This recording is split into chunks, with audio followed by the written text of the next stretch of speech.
আজকে যে শিরোনামটি নিয়ে আলোচনা করব এটি চলমান কোনো বিষয়বস্তু নিয়ে নয়। সরকারের বয়স মাত্র ২ মাস। এই সরকারের ভালো এবং মন্দ এর কোনোটাই আসলে এই মুহূর্তে বলাটা ঠিক হবে না, বলা উচিতও হবে না। ২ নম্বর হলো যে এমন কোনো কথা বলা ঠিক হবে না যে কথায় অস্থিরতা তৈরি হয় কিংবা অবিশ্বাস তৈরি হয়।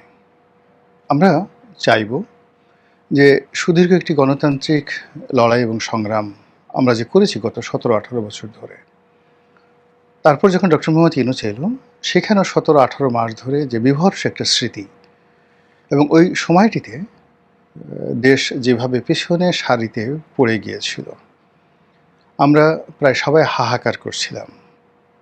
এটি গণতান্ত্রিক নির্বাচন হোক এবং জনগণ যাকে ভোট দিক, তিনি ক্ষমতায় আসুন। আমরা জানতাম যে যেভাবেই ভোট হোক না কেন এরকম পরিস্থিতিতে বিএনপিই ক্ষমতায় আসবে। হয়তো আওয়ামী লীগ যদি থাকতো, আওয়ামী লীগ এখানে প্রধান বিরোধী দল হতো। কিন্তু আওয়ামী লীগ ক্ষমতা পেত তাও বলা যাচ্ছে না। আবার এমনকি আওয়ামী লীগ যে প্রধান বিরোধী দল হতো তাও কিন্তু বলা যাচ্ছে না। এমনকি আওয়ামী লীগ তৃতীয় বৃহত্তম দলও হতে পারত। এখানে নির্ভর করত যে আসলে নির্বাচনটা কখন। যে সময়টিতে নির্বাচনটা হয়েছে ২০২৬ সনে, তখন আসলে জনমত অনেকটা আওয়ামী লীগের দিকে চলে গিয়েছিল। এই কারণে যে প্রথমত ডক্টর মোহাম্মদ ইউনূস পারেননি। দ্বিতীয়ত হলো বিএনপির যিনি প্রধান ব্যক্তি তিনি দেশের বাইরে ছিলেন।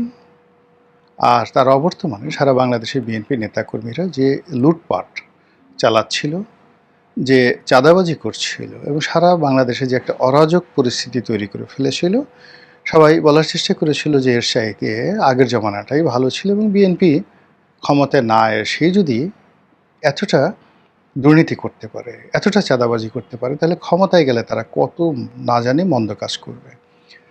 তো এর মধ্যে হঠাৎ করে যখন আওয়ামী লীগকে নিষিদ্ধ করা হলো, অর্থাৎ আওয়ামী লীগের কর্মকাণ্ড নিষিদ্ধ করা হলো, তখন সবাই ধরে নিল যে আচ্ছা ঠিক আছে, এর সাথে জামাতই বোধহয় ভালো, জামাত ক্ষমতায় আসুক। বিএনপিও দেখেছি, আওয়ামী লীগও দেখেছি, ডক্টর মোহাম্মদ ইউনূসও দেখেছি। এখানে দেখেছি বলতে দুটো যে বুর্জোয়া রাজনীতি, ধনতান্ত্রিক রাজনীতি, বিএনপি কেন্দ্রিক এবং আওয়ামী লীগ কেন্দ্রিক, আমরা তাদের শাসনামল দেখেছি। এটা হলো পাবলিকের কথা। আর বুদ্ধিজীবী কেন্দ্রিক, তারপরে নীতিকথা কেন্দ্রিক, মানুষকে স্বপ্ন দেখানো কেন্দ্রিক যে একটা গ্রুপ ছিল বাংলাদেশে, তাদের নেতৃত্বে যখন ডক্টর মোহাম্মদ ইউনূস একটি সরকার পরিচালনা করলেন, তখন দেখা গেল যে বুর্জোয়া রাজনীতি অর্থাৎ বিএনপি এবং আওয়ামী লীগের যে রাজনীতি তার সেটা জঘন্য। তখন সবাই বলার চেষ্টা করলো যে হে আল্লাহ, এ কী হলো, এ আপদ গেলে বাঁচি, এ যায় না কেন?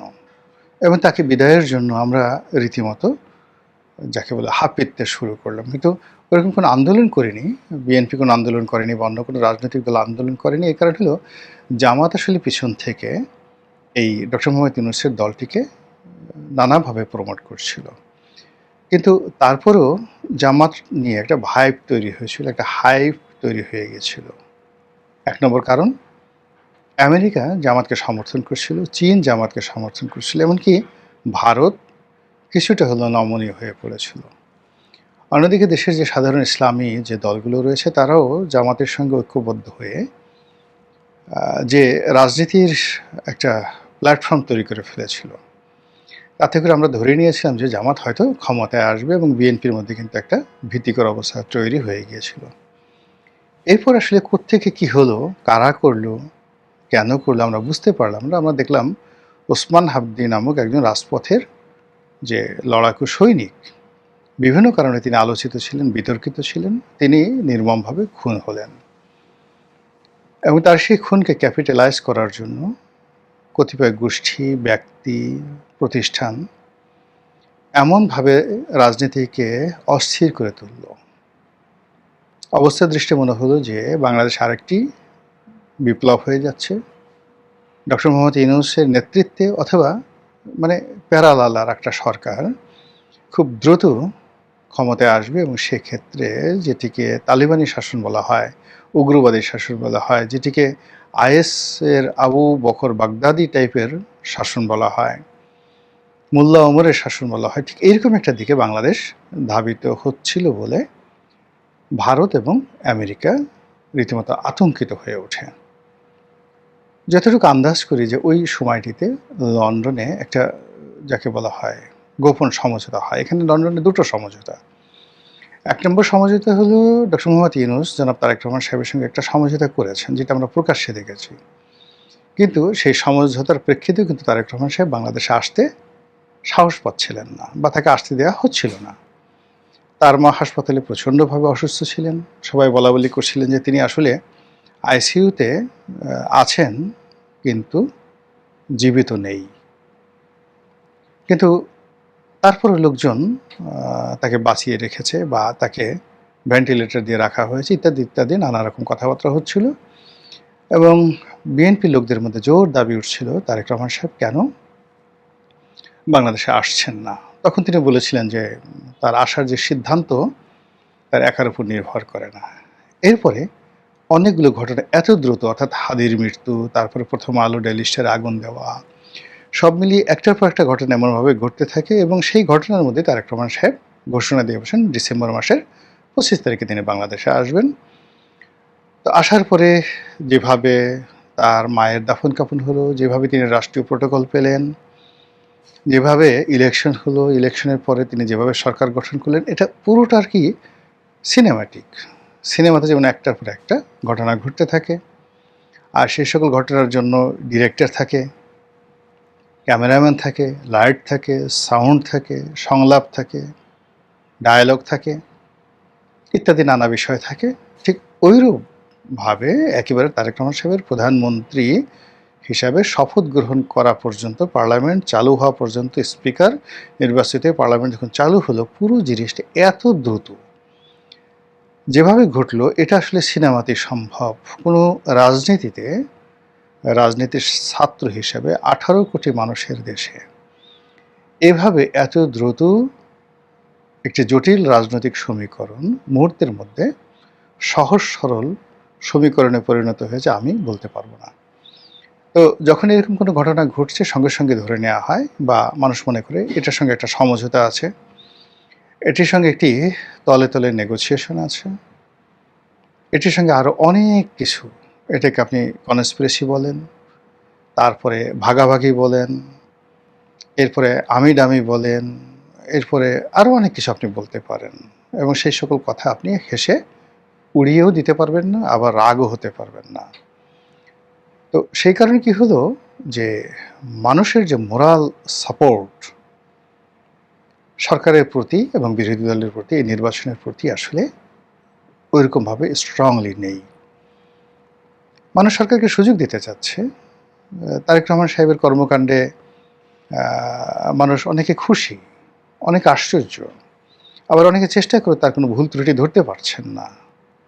কিন্তু কোথায় যেন একটু দীর্ঘশ্বাস আছে, কোথায় যেন হতাশা আছে, কোথায় যেন নীতি নৈতিকতার ব্যাপারে কিছু প্রশ্ন আছে, কোথায় যেন একটা দীর্ঘশ্বাস আছে। আর সেই কারণেই সরকার এবং বিরোধী দল তারা তো বটেই, একই সঙ্গে আওয়ামী লীগের মতো দল, গুপ্ত দল, অন্যান্য যে সকল রাজনৈতিক দল, তারা কেউ বসে নেই। তারা এই দুর্বলতা, কীভাবে নির্বাচনটা হলো, কীভাবে ফলাফলটা হলো, কীভাবে তারেক রহমান সাহেব এলেন, কীভাবে প্রধানমন্ত্রী হলেন, কীভাবে দেশ চালাচ্ছেন, এই বিষয়গুলো নিয়ে কিন্তু ভীষণ রকম নড়াচড়া হচ্ছে। তো গণতান্ত্রিক রাষ্ট্রে এটা হতে পারে, সরকারও পরিস্থিতি মোকাবেলা করে তার যে অভীষ্ট লক্ষ্য সেখানে পৌঁছানোর জন্য কাজ করে যাচ্ছেন। কিন্তু কাজের কাজ যেগুলো আছে সেই কাজের কাজগুলো আসলে কতটা হচ্ছে সেটা নিয়ে যথেষ্ট প্রশ্ন রয়েছে। এখন শিরোনাম প্রসঙ্গে আসি। আপনি যদি সংসদীয় গণতন্ত্রে বিশ্বাস করেন বা গণতান্ত্রিক পদ্ধতিতে বিশ্বাস করেন, তাহলে আপনি কাউকে নির্বাচিত করা মানেই তাকে 4 বছর বা 5 বছরের সময়ের জন্য নির্বাচিত করেছেন। Not like that. যে কোনো সময় আপনি আপনার সমর্থন প্রত্যাহার করতে পারেন, আপনি একটা মধ্যবর্তী নির্বাচন দাবি করতে পারেন, অন্তর্বর্তীকালীন একটি নির্বাচন দাবি করতে পারেন, আরও অনেক কিছু হতে পারে। এবং এই সমস্যাগুলো সমাধানের জন্যে আমেরিকার যে সিনেট এবং কংগ্রেসে সারা বছরই কিন্তু নির্বাচন হতে থাকে। সেখানে অদ্ভুত সব নিয়ম। মানে প্রেসিডেন্ট যিনি নির্বাচিত হলেন তিনি ৪ বছরের জন্য নির্বাচিত হলেন। আর সিনেট যিনি যারা সিনেটর তারা সম্ভবত ৭ বছরের জন্য, আর কংগ্রেসম্যান তারাও ৪ বছরের জন্য। এখন কংগ্রেসে ধরুন সিট আছে কথার কথা ৫০০, আর সিনেটের সিট আছে কথার কথা ধরুন ১০০টি সিট আছে। এখন এই যে সিনেটে সবসময় 1/3 আপনার উপস্থিত থাকে লাগে, এই জন্য তারা করে কি সারা বছরই সিনেটের নির্বাচন, মধ্যবর্তী নির্বাচনগুলো হতে থাকে। যেমন দেখা গেল যে সিনেটের ৫০০ বা ১০০ সিনেট সদস্য, তার মধ্যে ৩০ জন আছে, এর মধ্যে বাকি ৩০ জনের মেয়াদ শেষ হয়ে গেছে, আবার ৩০ জনের জন্য নির্বাচন আয়োজন করা হলো।